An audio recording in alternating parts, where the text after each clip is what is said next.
जय हिंद दोस्तों। कैसे हो आप सभी। मैं आशा करता हूँ आप सभी स्वस्थ होंगे, मस्त होंगे। आपकी पढ़ाई पूरी चल रही है। VPN institute of education channel की तरफ से सीईटी को मध्य में रखते हुए जो धमाका सीरीज चलाई जा रही है, उसके अंदर राजस्थान का इतिहास आप लोगों के बीच में लेकर मैं आया हूँ। और मेवाड़ का इतिहास हमारा चल रहा है। लास्ट क्लास के अंदर हमने महाराणा मौका पर चर्चा कर ली थी और मैंने कहा था नेक्स्ट वीडियो के अंदर हम महाराणा कुंभा पढ़ेंगे।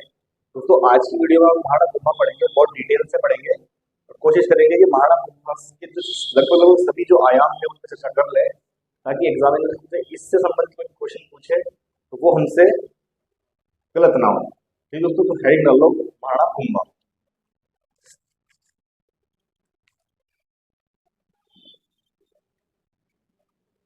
महाराणा कुंभा 1433 से 68 ईस्वी। 1433 के अंदर हमें पता है जो मौकल है उसकी हत्या कर दी जाती है जिलवाड़ा के अंदर, चाचा और मेरा नाम के जो पासवान के पुत्र होते हैं उनके द्वारा। और उसके बाद में महाराणा कुंभा क्या है, राजा बने। तो जो महाराणा कुंभा है वो राजा बन चुका है। जैसे ही महाराणा कुंभा राजा बनता है तो महाराणा कुंभा के सामने उस समय बहुत सारी समस्याएं थी। मेवाड़ जो था उस समय समस्याओं से, संकट से घिरा हुआ था। पहली जो समस्या थी तो वो तो ये थी कि उसके पिता की हत्या कर दी दो पासवान पुत्रों ने, तो उनसे अपने पिता की हत्या का बदला लेना। दूसरा जो कारण था, उस समय मेवाड़ के आसपास जो राजपूत राजा थे वो मेवाड़ को निरंतर मेवाड़ का आक्रमण कर रहे थे और मेवाड़ के जो क्षेत्र है उन क्षेत्रों पर अधिकार कर रहे थे। तो मेवाड़ की जो सीमा है उन सीमाओं की रक्षा करना।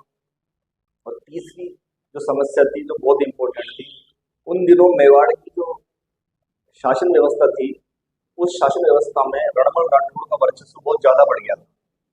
पूरा जो राजपाट था वो एक तरह से किसके अंडर में आ चुका था, रणबल राठौड़ के अंडर में आ चुका था। तो उसके वर्चस्व को भी कम करना था। यहाँ तक कि लोग राजा की बात नहीं मानते थे, रणबल राठौड़ की बात मानते थे। तो कहीं ना कहीं उसके वर्चस्व को भी कम करना था। तो ये उस वक्त की बड़ी समस्याएं थी जो राणा कुंभा के सामने आई। अब देखते हैं राणा कुंभा किस प्रकार से इसका सामना करता है। तो देखो दोस्तों, राणा कुंभा के पिता का नाम क्या था, मोंकल। पिता का नाम क्या था, मोंकल। और इनकी माता का नाम था सौभाग्य देवी। सौभाग्य या सौभाग्यवती देवी। ठीक है दोस्तों। अब जो राणा कुंभा है उसके द्वारा क्या काम किया जाता है, पहले तो उसके सामने जो समस्याएं थी उन समस्या पर चर्चा कर लेते हैं। तो उस समय समस्याएं क्या क्या थी। सबसे पहली जो समस्या थी, अपने पिता की हत्या का बदला लेना। समस्याएं,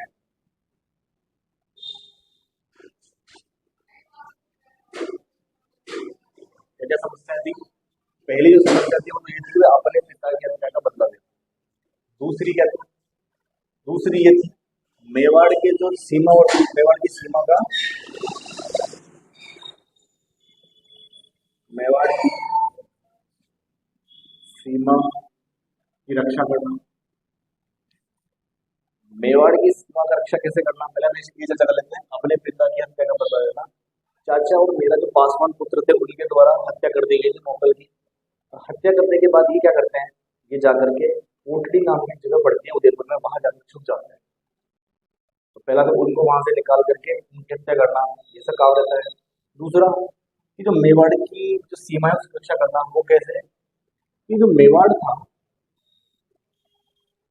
इस मेवाड़ के दक्षिण पश्चिम के अंदर सिरोही का राजा था सहसमल देवड़ा। ये सहसमल देवड़ा क्या करता है, आक्रमण करता है।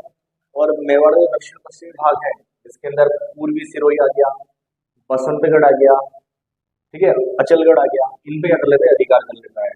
किस किस पे अधिकार कर लेता है ये, पूर्वी सिरोही, अचलगढ़ और बसंतगढ़,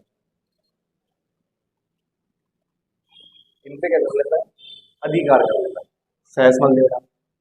वहीं पे जो मेवाड़ है इसके उत्तर पूर्व में एक जगह पड़ती है मांडलगढ़। बूंदी के राजा होता है बेरीसाल। बूंदी का राजा क्या होता है? बेरीसाल। बेरीसाल यहाँ आक्रमण करता है और किस पे अधिकार कर लेता है? मांडलगढ़ पर। मांडलगढ़ पर अधिकार कौन कर लेता है? बेरीसाल। कहाँ का था? बूंदी का। तो दूसरी जो समस्या थी वो यही थी कि ये जो चित्तौड़ की जो मेवाड़ की सीमा है, इन सीमाओं की क्या रक्षा करना। और तीसरा,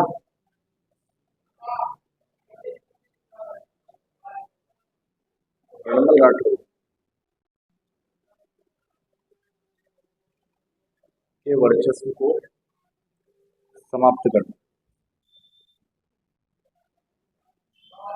रणमल राठौर के वर्चस्व को समाप्त करने से क्या तात्पर्य है कि दोस्तों, जब हमें पता है कि जब राणा राणा चूड़ा चले मांडू चले जाते हैं, राणा चूड़ा मांडू चले जाते हैं और माड़ा मौका जब छोटे रहता है तो हंसाबाई के लिए रणमल राठौर को बुला लेती है, कहाँ पे? चित्तौड़ बुला लेती है। तो उस समय क्या होता है, जो रणमल राठौर है वो एक साथ दो जो जगह है, मारवाड़ और मेवाड़ की, इसकी जो राजनीतिक व्यवस्था है उसको संभालता है। और जब इसको संभालता है तो रणमल राठौर का वर्चस्व चित्तौड़ के अंदर बहुत ज्यादा हो जाता है। अब जब चूंकि राणा कुंभा राजा बन चुका है तो प्रशासन को जो है राणा कुंभा की बात माननी चाहिए, परंतु प्रभाव अभी भी इतना ज्यादा है रणमल राठौर का, वो राणा कुंभा की बातों को इतना ज्यादा नहीं मान रहे और किसको ज्यादा मान रहे हैं? रणमल राठौर की बातों को ज्यादा मान रहे हैं। तो उस वर्चस्व को भी कहीं कम करना। तो राणा कुंभा के द्वारा इसका क्या समाधान निकला जाता है, हम चर्चा करते हैं। आप इसे नोट डाउन कर लो, इसी के अंदर लिख लेते हैं, फिर आप आगे आराम से कर लेना समाधान।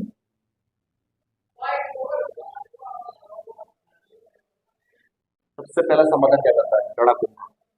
राणा कुंभा के द्वारा जो पहला समाधान किया जाता है वो ये किया जाता है कि वो बुलाता है रणमल राठौर को अपने पास में और रणमल राठौर को भेजता है सैनिक अभियान। और रणमल राठौर क्या कहता है कि तू जा कोटड़ी, ये दोनों के दोनों कहाँ छपे हुए हैं? चाचा और मेरा।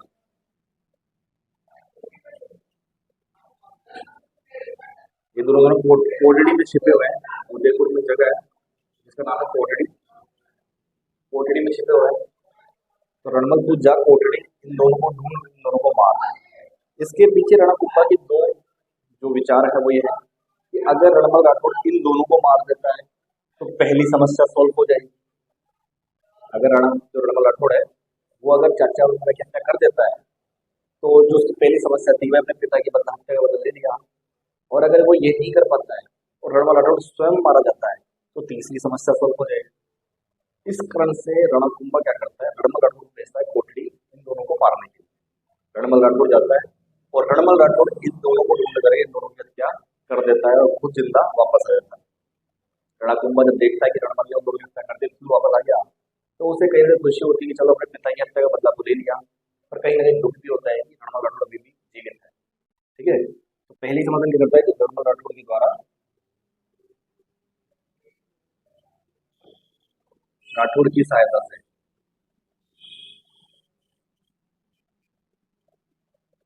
चाचा व मेरा की मृत्यु।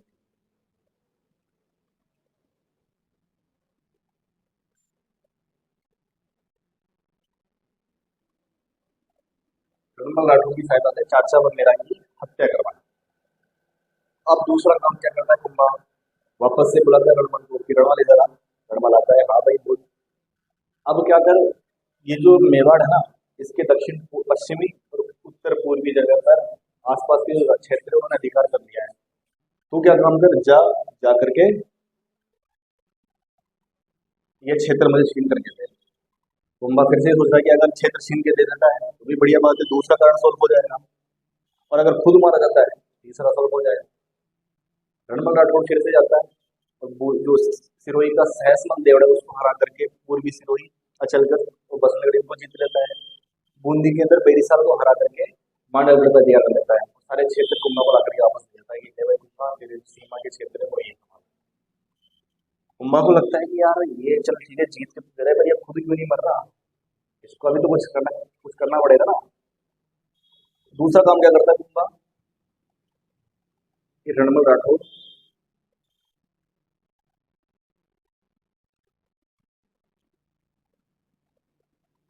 जो इनके क्षेत्र होते हैं उन्हें क्षेत्रों को जीत जाता है। तो दूसरी बात ये आ जाती है, ठीक है।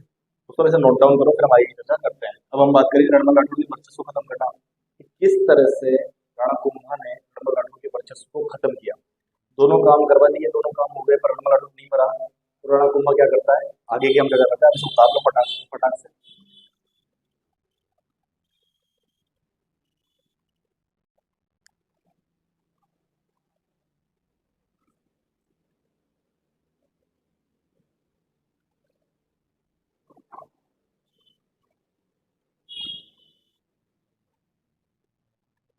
हाँ दोस्तों, इसे मैं रफ कर देता हूँ, आप रोक करके ऐसे से ले लेना इसका, फिर आराम से उतार देना। कुंभा को बहुत अच्छे से पढ़ेंगे, उसके पीछे रीजन है, कुंभा से बहुत सारे क्वेश्चन बनते हैं। बाकी के जितने भी राजा वगैरह हैं वो इतने ज्यादा इंपॉर्टेंट नहीं है। कुंभा हो गया, सांगा हो गया, महाराणा प्रताप हो गए, राज सिंह हो गया, बप्पा राव हो गए, इनसे बहुत सारे क्वेश्चन बनते हैं। अब समझने वाली बात है, वो समझना।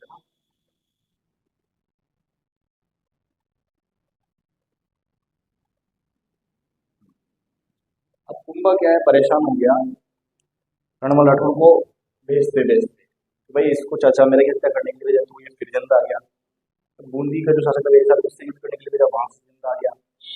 और सहसमल देवड़ा से युद्ध करने के लिए वहां से भी जिंदा आ गया। इसका क्या किया जाए, बाकी सारे कारण तो सॉल्व हो गए, बस सीमा की भी रक्षा कर ली जब तोड़ के, और जो पिता की हत्या का बदला ले लिया, पर इसके वर्चस्व को हम कैसे करें। तो इसका डिस्कशन होता है माता के पास। और सौभाग्यवती देवी के कहने पर रणमल, जो क्या कहते हैं राणा कुंभा है, वो क्या करता है, राव चूड़ा को बुलाता है। राव चूड़ा जो मांडू चला गया था, गुजरात के अंदर जगह पड़ती है, वहां से क्या करते हैं रणमल राठौर को, उसको बुलाते हैं राव चूड़ा, राणा चूड़ा को। अब ये समझना, रणमल राठौर, रणमल राठौर की एक दासी थी जिसका नाम था भारमल। रणमल राठौर की दासी थी, जिसका नाम था भारमल। रणमल राठौर की दासी थी भारमली। एक्चुअल में क्या होता है, बात दरअसल ऐसी थी कि एक बार रणमल राठौर भारमली को मिलने के लिए बुलाता है, और भारमली के थोड़ा लेट हो जाता है। तो फिर क्या होता है, जब रणमल राठौर पूछता है कि भारमली तो लेट क्यों है, तो भारमली कहती है जिसकी दासी हूँ वो काम से फ्री करेगी तभी तो आऊंगी ना मैं। और ये जो दासी रहती है वो सौभाग्यवती की रहती है, सौभाग्य देवी की रहती है। तो रणमल राठौर नशे में रहता है, पता नहीं क्या कौन से मूड में रहता है, तो बोल देता है कि मैं क्या करूंगा, हत्या करूंगा, राजा की हत्या करूंगा। तो ये वाली बात कहीं नहीं पता चलती है, किसको, सौभाग्य देवी को पता चलती है। तो सौभाग्य देवी के कहने पर जो राणा कुंभा है, राणा कुंभा किसको वापस बुलाता है, तो राणा चूड़ा को वापस बुलाता है। राणा चूड़ा, राणा चूड़ा को क्या करता है, वापस बुलाता है कि राणा चूड़ा वापस आओ, आपकी मेवाड़ को जरूरत है। राणा चूड़ा जैसे ही पता चलता है कि अब मेवाड़ को जरूरत है, तो राणा चूड़ा वापस कहाँ आता है, मेवाड़ में। अब महाराणा कुंभा राणा चूड़ा को सारी बात बताता है कि बात दरअसल ऐसी है कि ये रणमल राठौर आया तो था यहाँ पे सेवा करने के लिए, पर इसका वर्चस्व बहुत ज्यादा बढ़ गया है, और कुछ ना कुछ तो करो, नहीं तो ये पूरे पूरे मेवाड़ को खा जाएगा। मारवाड़ तो इसके पास में है ही है, मेवाड़ को भी खा जाएगा। राणा चूड़ा को बात सही लगती है, बिल्कुल बात सही है, और वर्चस्व किसी और का फैलना है, यहाँ पे अच्छा है कि हमारा जो कुंभा है उसी का फैले। तो राणा चूड़ा को पता चलता है कि ये जो राणा राठौर है इसकी दासी है, इसका है भान। तो राणा चूड़ा क्या करता है, रोजाना के रोजाना रणमल राठौर के पास जाना शुरू कर देता है, और क्या करता है, मदिरा पीना स्टार्ट कर देता है। बात करने की, भाई रणमल कैसा है यार भाई, तो मुझसे मिला ही बहुत टाइम हो गया, और इतने दिनों बाद मिले, ले यार बाहर मिली तो पैक लगा बढ़िया बढ़िया, ठीक है। और जब ये राणा चूड़ा डेली डेली रणमल राठौर के पास जाने लग जाता है, तो राणा चूड़ा की नजदीक किससे बढ़ती है, राणा चूड़ा की नजदीक बढ़ने लग जाती है बाहर। रणमल राठौर कर रहा है प्रेम किससे, भारमली को। भारमली भी इससे प्रेम करती है, लेकिन जब राणा चूड़ा की नजदीक है भारमली से बढ़ती है, तो भारमली किससे प्रेम करने लग जाती है, राणा चूड़ा, ठीक है। रणमल राठौर को चीजें समझ आ रही थी कि जिस इंसान ने मेरे से कभी मेरे हाल चाल नहीं पूछे, वो एकदम से कितनी सारी नजदीकियां बढ़ा रहा क्या कारण है इस चीज का? तो रणमल राठौड़ कहता है महात्मा को देख बारबरी ये आदमी ठीक नहीं है, इसकी जो नीयत है वो नीयत गंदी है, इसकी जो नीयत है वो इसकी जो नीयत है वो नीयत गंदी है, और मैं तेरे को कह रहा हूँ कि इसको ज्यादा पास मत आने दे, ये खुद तो डूबेगा और हम तुमको भी ले डूबेगा। तो भानुमति उस समय प्रेम में पड़ जाती है इसके रावण के। और रणमल राठौड़ कहता है महाबली को कि तू एक काम कर, इसका पत्ता ही काट दे, कि अब आए ना मेरे साथ दारू पीने के लिए, तो एक काम करना, तुम मदिरा में जहर मिला दे। महाबली प्रेम के अंदर पागल ये सारी बातें उसको बता देती है, राणाचूड़ा को बता देती है कि आपको मारने की साजिश रच है। राणाचूड़ा कहता है कि मुझे मारने की साजिश है तो ठीक है, तुम एक काम करना महाबली की, जो मदिरा तुम लेकर आओ, जिस मदिरा में जहर मिलाओ वो पात्र तो दे दो रणमल राठौड़, और जिसमें मध्य जिसमें जहर ना हो वो दे देना मुझे। तो राणा चूड़ा के कहने पर भारमली ने किसको जहर दे दिया?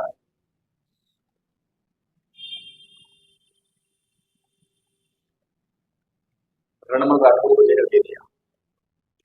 किसको जहर दे दिया? रणमल राठौड़ को जहर दे दिया। ऐसा कहा जाता है कि जहर की मदिरा पीने के बाद भी रणमल राठौड़ बस में नहीं होता है, और इसको मारने वाले भी बहुत कम पड़े थे, बड़ी मुश्किल से मरता ही है। तो खाट के बांध दिया जाता है और ये फिर भी खाट को उठा करके बाहर फेंक देता है, बहुत मुश्किल से ये उस वक्त मरता है। लेकिन अंततः जो रिजल्ट आता है, जो परिणाम आता है कि इसको जहर देकर के इसकी हत्या करवा दी जाती है। और कुंभा के सामने जो तीसरी सबसे बड़ी समस्या थी रणमल राठौड़ की वर्चस्व की, वो रणमल राठौड़ का वर्चस्व क्या रहता है, समाप्त हो जाता है। जब इसकी हत्या कर रहे होते हैं तो इसका एक पुत्र होता है जिसका नाम होता है राव जोधा।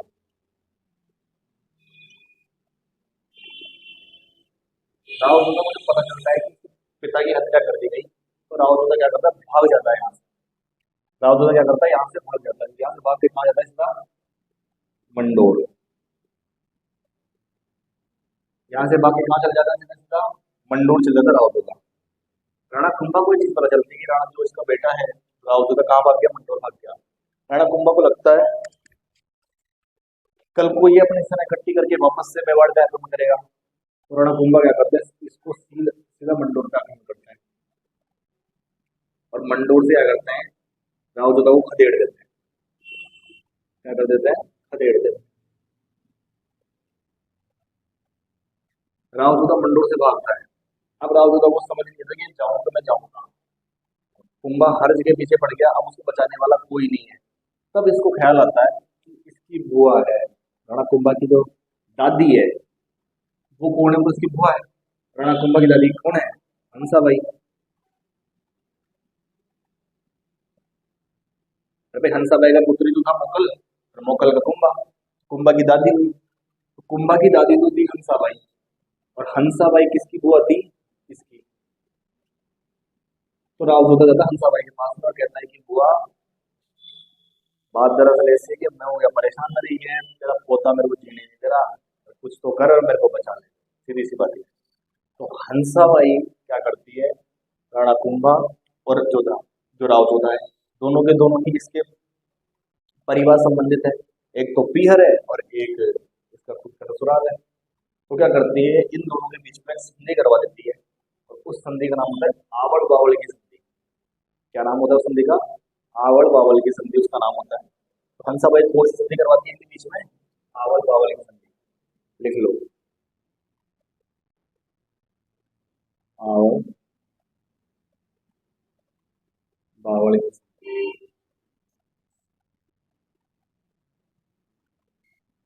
आवड़ बावड़ की संधि किस किस के बीच में हो रही है? मेवाड़ और मारवाड़ के बीच। मेवाड़ की तरफ से इसका जो प्रतिनिधि है वो कौन है? कुंभा। मारवाड़ की तरफ से राव जोधा। और क्या शर्त और क्या किया जाता है कि भाई, और एक होती कहाँ है आवल वाली संधि होती है पाली के अंदर, सोजत के अंदर। सोजत पाली,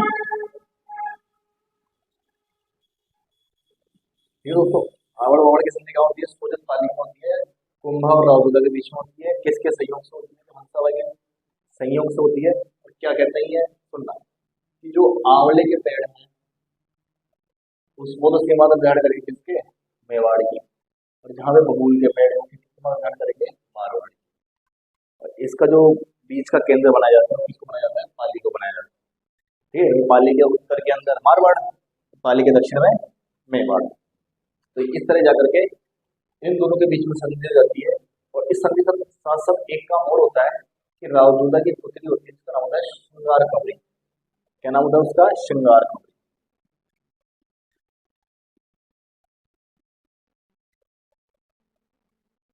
इस श्रृंगार कंवरी की शादी कर दी जाती है, कुंभा का पुत्र होता है इसका नाम है दायमन।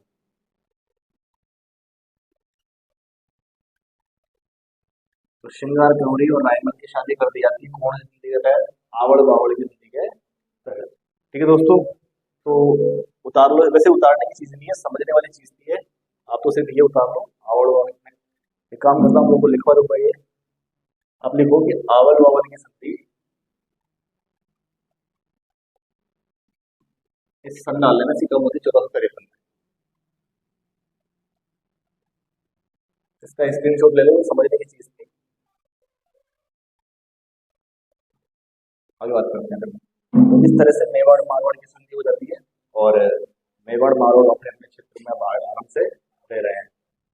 ये दोस्तों, तो जो तीनों समस्या थी रणकुंभा की, वो तीनों समस्याएं समाप्त हो गई है। जिस समय गद्दी पर बैठता था कि भाई अपने पिता की हत्या का बदला लेना, वो भी सॉल्व हो गया है। जो सीमावर्ती क्षेत्र है वो सीमावर्ती क्षेत्र भी हो गए पूरे। और जो रणभंगा वर्चस्व था वो वर्चस्व तो समाप्त हुआ जो हुआ, और मेवाड़ मारवाड़ का जो संघर्ष था वो भी पूरी तरह से समाप्त हो गया संधि के कारण। हम दोनों के दोनों अपने अपने क्षेत्रों में कार्य कर रहे हैं और किसी प्रकार की कोई समस्या नहीं है। लेकिन कहते हैं जब एक समस्या सोल्व होती है तब जाकर के दूसरी समस्या तैयार बैठी रहती है। ये दोस्तों, एक समस्या खत्म होती है तो दूसरी समस्या तैयार बैठती है। ये तो था मेवाड़ की और मध्य राजस्थान के अंदर से जो संघर्ष थे।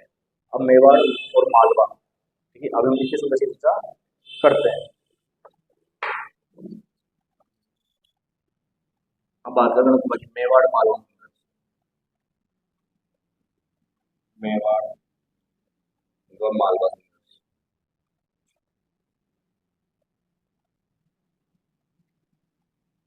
मेवाड़ की तरफ से कौन है, रणकुंभा। मालवा में कौन है, महमूद।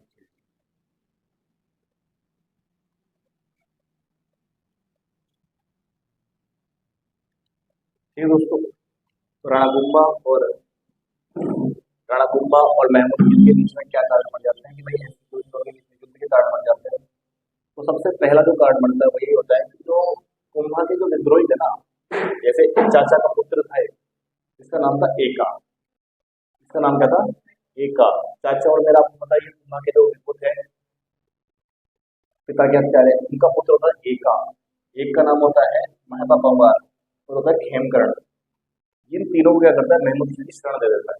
इन तीनों क्या कर लेता है, महमूद खिलजी शरण दे देता है। किसको शरण दे देता है, एक तो होता है एका। इस एका के पिता का नाम है चाचा, जिसकी हत्या करवा दी कुंभा ने गढ़वाल राठौड़ के द्वारा। तो इसके पिता कितने होते हैं, ये भी बदला लेगा। तो एका, एक है महता पंवार,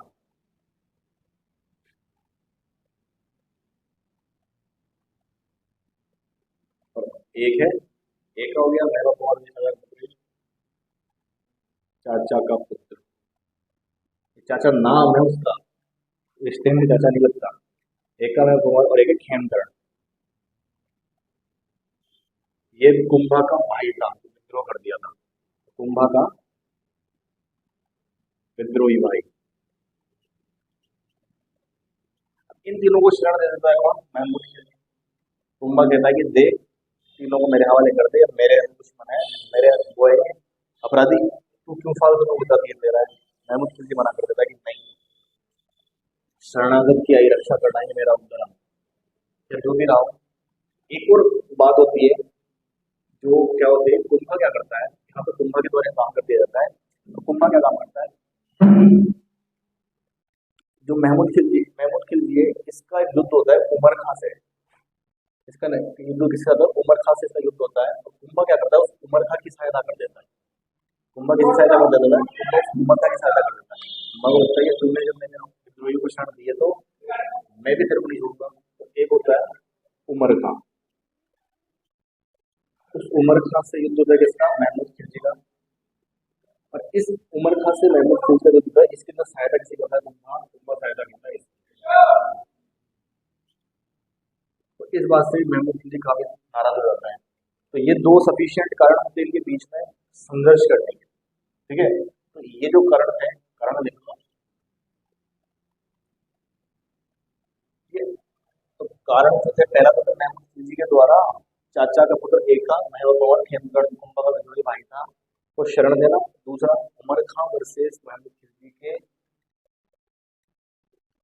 संघर्ष में कुंभा का उमर खां की सहायता करना।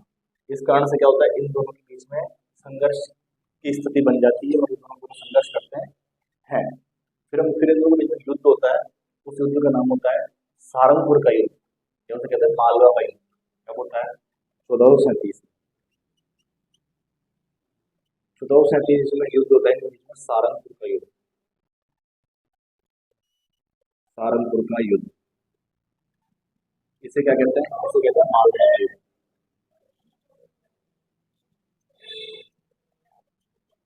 कहाँ पड़ता है? गुजरात में। सारंगपुर का युद्ध या मालवा का युद्ध पड़ता है गुजरात में। किस किसके बीच में होता है? ये तो कुंभा और महमूद खिलजी। कुंभा और महमूद खिलजी। और इस युद्ध में कुंभा जीत जाता है। किसको हरा देता है? महमूद खिलजी को हरा देता है। हरा देता है वो तो ठीक है, हराने के बाद 6 महीने तक महमूद खिलजी क्या करता है? बंदी बना के रखता है कुंभा। और 6 महीने बाद क्या महमूद खिलजी छोड़ देता है कि तू जा आराम से जा करके मस्त रहे अपनी जिंदगी जी। तो कुंभा ने किसको हरा दिया? महमूद खिलजी के अंदर। कौन से युद्ध में? सारंगपुर युद्ध में। और यही वो युद्ध है, इस युद्ध में जीतने के बाद में कुंभा ने चित्तौड़ के अंदर विजय स्तंभ का निर्माण करवाया था। ध्यान दो, समझना इस चीज को। इसी युद्ध के अंदर कुंभा ने क्या किया था? इस जीतने के बाद में विजय स्तंभ का निर्माण।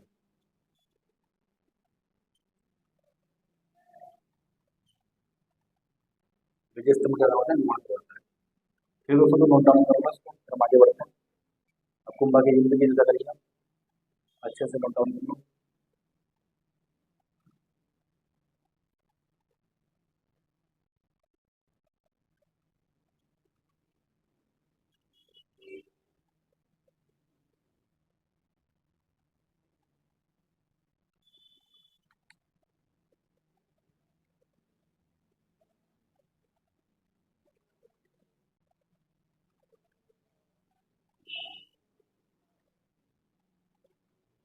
चौदह सौ सैंतीस के अंदर महमूद खिलजी को जब हार गया कुंभा से, तो हारने के बाद जो महमूद खिलजी है उसके मन में भी द्वेष की भावना है। उसे लग रहा है कि यार मैं बहुत अच्छा कर सकता था पर कर नहीं पाया, कुंभा को हरा सकता था मैं। तो क्या करता है ये? 1443 के अंदर कुंभलगढ़ पे आक्रमण करता है। और वो जो युद्ध होता है, कौन सा युद्ध होता है? कुंभलगढ़ का युद्ध। एक मंदिर होता है बाण माता मंदिर, बाण माता मंदिर के पास में। किसके पास में होता है? बाण माता मंदिर के पास में होता है। तो कुंभलगढ़ के ऊपर आक्रमण करता है 1443 ईस्वी के अंदर। कौन? महमूद खिलजी। उस समय महमूद खिलजी का जो युद्ध होता है वो किससे होता है? एक दीप सिंह नाम का सेनापति होता है। क्या नाम होता है उसका? उसका नाम होता है दीप सिंह नाम का सेनापति होता है। दीप सिंह नाम का सेनापति वहां का सेनापति होता है कुंभलगढ़ की, जो क्या कहते हैं जगह होती है कुंभलगढ़ की, वहां का सेनापति कौन होता है? दीप सिंह होता है। और दीप सिंह मुझे पता चलता है कि महमूद खिलजी ने कुंभलगढ़ पर आक्रमण कर दिया। तो दीप सिंह अपनी सेना लेकर के बहुत बहादुरी से युद्ध करता है महमूद खिलजी से, और लड़ता हुआ क्या होता है? वीरगति को प्राप्त हो जाता है। लड़ता हुआ क्या हो जाता है? लड़ता हुआ वीरगति को प्राप्त हो जाता है। वीरगति को तो प्राप्त होता है दीप सिंह, लेकिन जो महमूद खिलजी है, इस महमूद खिलजी को कुंभलगढ़ जीतने नहीं देता। मतलब क्या करते हैं? इसके युद्ध को असफल कर देता है। महमूद खिलजी की दूसरी हार है कि युद्ध तो वो जीत गया लेकिन कुंभलगढ़ नहीं जीत सका। और इसका सारा श्रेय किसको जाता है? इसका सारा श्रेय जाता है दीप सिंह। इसी के साथ साथ हम एक और चीज पढ़ लेते हैं, और वो ये पढ़ लेते हैं कि 1444 के अंदर महमूद खिलजी के द्वारा कहाँ युद्ध किया जाता है? गागरोन के अंदर युद्ध किया जाता है। कहाँ युद्ध किया जाता है? गागरोन में।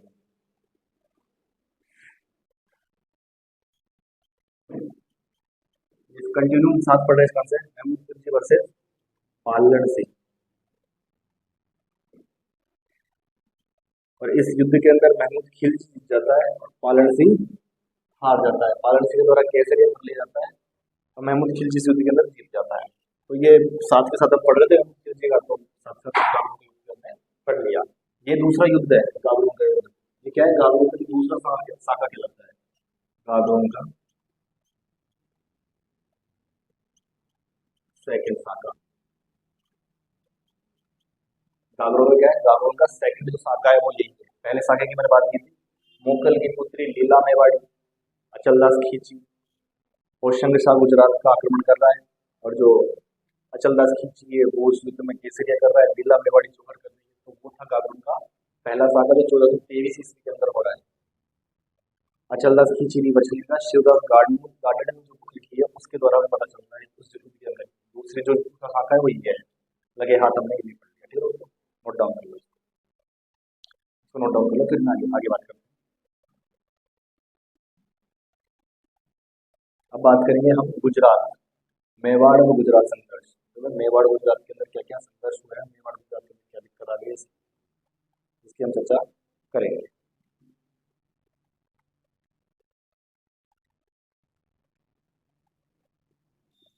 तो मैं इसको दोस्तों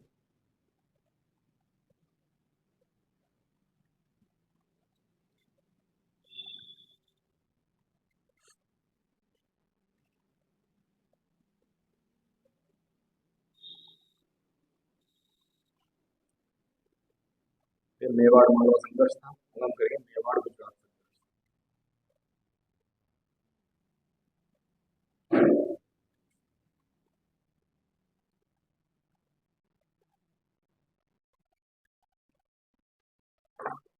मेवाड़ और गुजरात संघर्ष, मेवाड़ और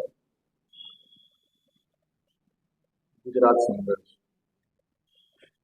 तो मेवाड़ और गुजरात संघर्ष के कारण क्या क्या आ गए? कुछ तो कारण रहे होंगे जो मेवाड़ और गुजरात के मध्य संघर्ष रहा होगा। तो मेवाड़ के अंदर तो कौन शासक है? तुम्बा। तो गुजरात के अंदर कौन है? कुतुबुद्दीन।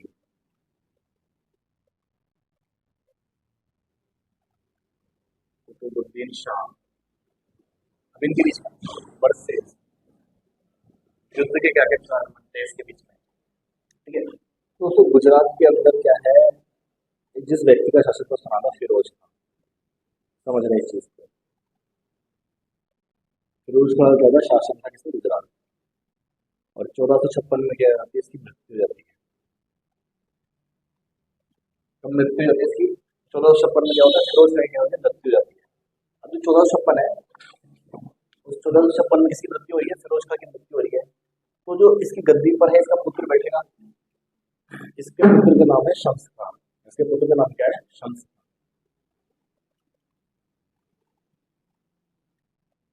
भाई नियम के अनुसार तो राजा का पुत्र ही गद्दी पर बैठेगा। तो फिरोज खान के मृत्यु के बाद में इसका पुत्र शम्स खान गद्दी पर बैठेगा। लेकिन क्या होता है, एक व्यक्ति होता है इसका नाम है मुजाहिद खान। मुजाहिद खान। और ये मुजाहिद का क्या है, इस व्यक्ति को प्राप्त करने की इच्छा रखता है। और ये क्या करता है, जैसे ही पता चलता है इसको फिरोज खान मर गया, तो किसकी सहायता से ये जाता है? कुतुबुद्दीन के पास। कुतुबुद्दीन शाह।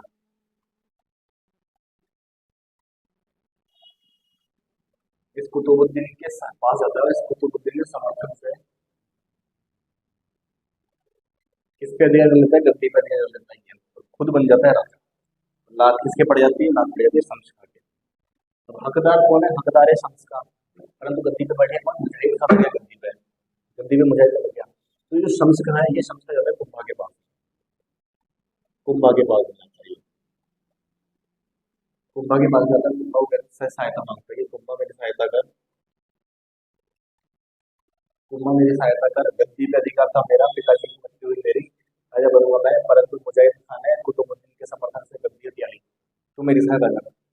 कुंभा को लगता है बात बिल्कुल सही है, और कुंभा क्या करता है? इसकी सहायता करता है, इसको जो है समर्थन दे देता है इसको। तो क्या करते थे, समर्थन दे देता है। और कुंभा के समर्थन से राजा कौन बन जाता है, शंस का राजा बन जाता है। बदले में क्या है, बदले में ये जो गुजरात है और कुंभा के जो संबंध जो अच्छे रहेंगे, किसी प्रकार की कोई भी दिक्कत नहीं आएगी। लेकिन शम्स का क्या करता है, आगे चल के कुतुबुद्दीन शाह से क्या गठजोड़ कर लेता है। शम्स का क्या कर लेता है, आगे चल के कुतुबुद्दीन शाह से क्या कर लेता है, गठजोड़ कर लेता है।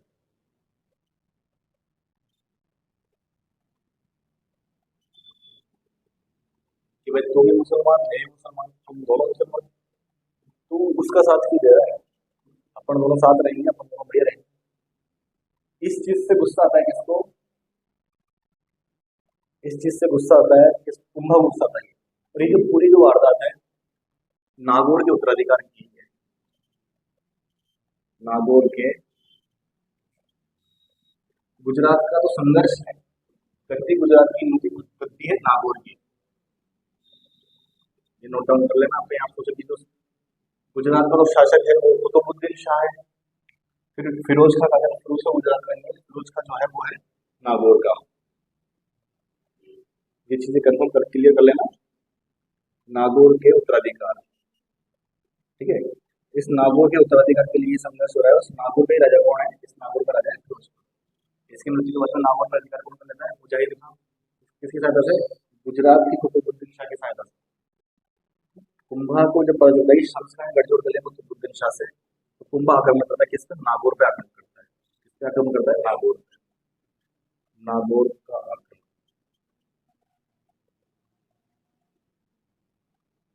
और ये नागौर का आक्रमण करके जो गठजोड़ की सेना होती है, दोनों की संयुक्त सेना होती है, संयुक्त सेना क्या कर देता है, हरा देता है।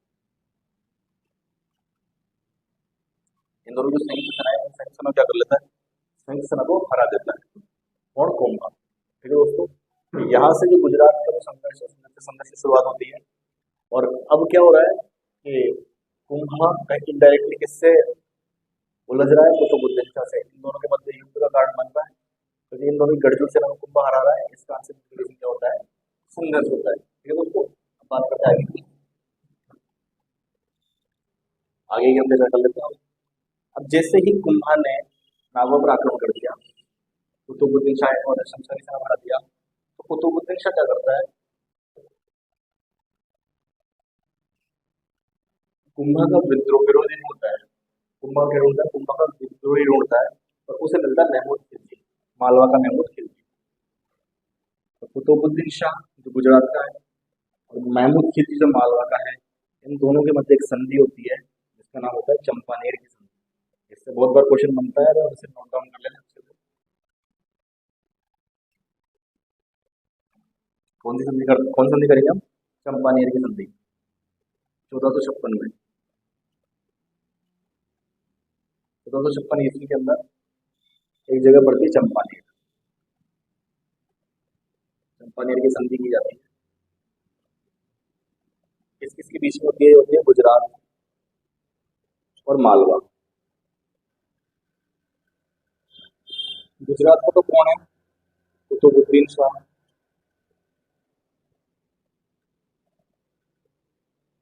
और मालवा में कौन है, महमूद। इन दोनों के मध्य क्या होती है, संधि होती है। और दोनों क्या कहते हैं कि अपन दोनों मिलकर के कुंभा पे आक्रमण करेंगे और कुंभा को हराएंगे। कुंभा का जो क्या कहते हैं राज्य, उसको आधा आधा बांट देंगे।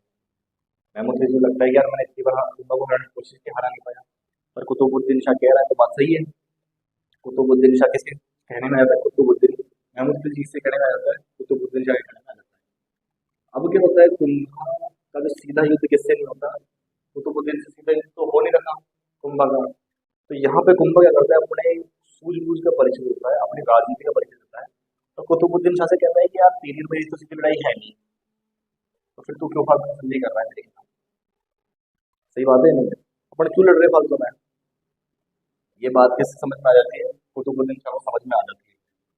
तो इस संधि के जस्ट बाद में एक युद्ध होता है, बदनौर का युद्ध। कौन सा युद्ध होता है, बदनौर का युद्ध।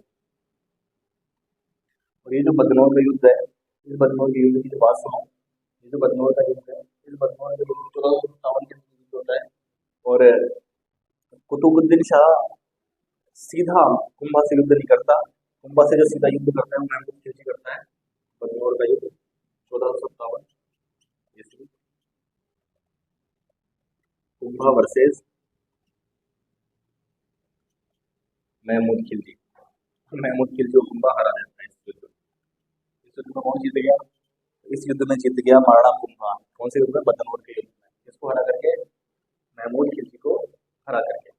और जो जीत गया बदनौर के अंदर, और जीतने के बाद में कुंभा क्या करता है? महमूद खिलजी को हराने के बाद में फिर बदनौर में कुशाल माता के मंदिर का निर्माण करवाता है। बदनौर क्या करवाता है? कुशाल माता, कुशाल माता मंदिर, कुशाल माता मंदिर का निर्माण,